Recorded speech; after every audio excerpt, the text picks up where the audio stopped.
How to fix TikTok you are following too fast, easily and fast. Hello guys, welcome back to this new short tutorial. I'm gonna show you how to fix the following problem easily and fast. First thing guys, open the settings and then go to the apps manager. When you open the apps manager on this page, you will find all the apps that you have on your phone.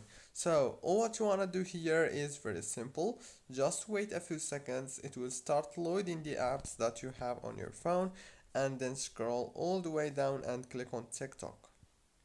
Now on this page, all what you want to do here is click on this force stop option, and then you have to click on this storage right here as you can see, and then click here on clear data and clear cache like this.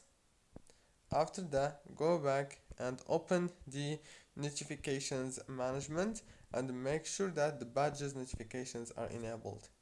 Last thing you want to do is click on open by default, click on open supported links in the apps, and make sure it's always allow. Don't forget to like, subscribe.